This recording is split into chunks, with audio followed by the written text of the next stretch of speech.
Now, let us populate our Docker Compose file. Here is the code that we are going to use here. So we are declaring our services. So in this case, there are two services that we are going to use here. That basically these are like the services that make up our container. So one of them will be the web, as you can see, which is the web app. Then the second one would be the database, which is here. It is important to understand that indentation is very important when you are dealing with Docker file. So be sure to indent your file as appropriate as possible. So that's why I am showing you this file content slowly so that you can see how it is indented. Um, so basically, we are going to, here is the image that the image that we are going to build. Here, we are going to start the container. Here are the ports. So it's basically mapping the container port to the port of the host name where we are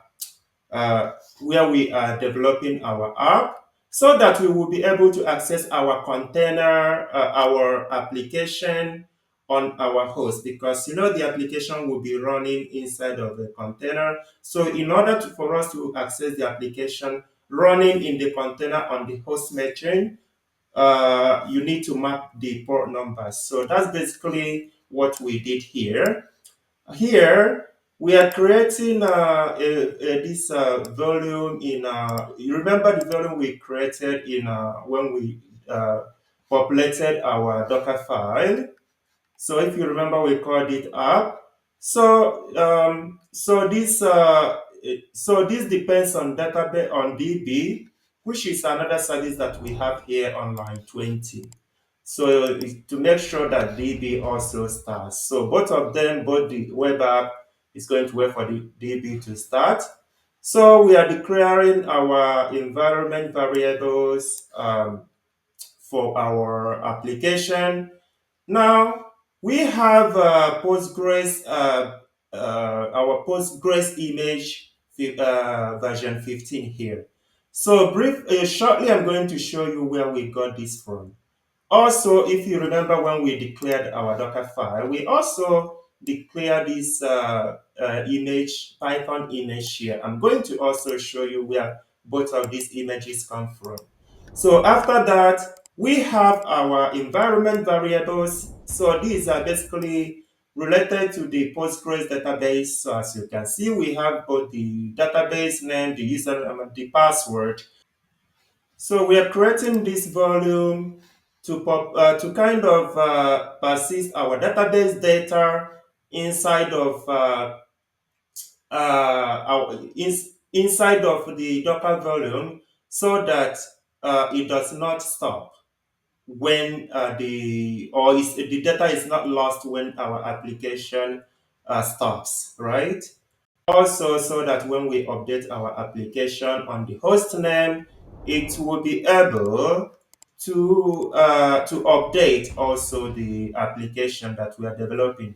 Now we are mapping the database ports here, right?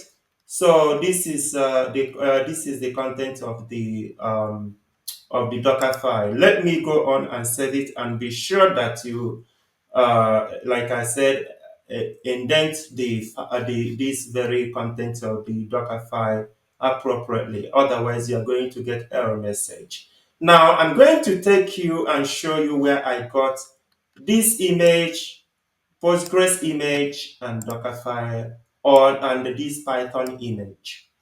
So, as you can see, this is Docker Hub, which is the repository that we use for where you can get basically all the images you need for your application.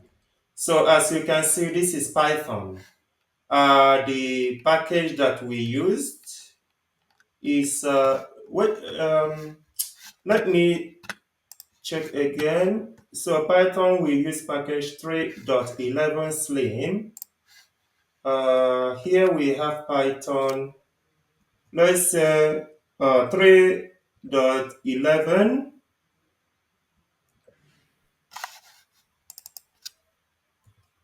3.11.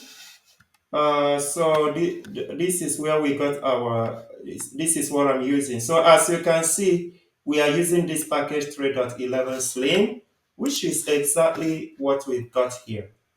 So you can choose what version is appropriate for your, for what you're doing. So for Postgres, we are using version 15.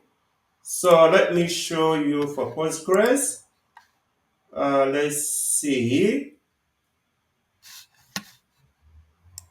Postgres version 15. That's Postgres. So let's say 15, which is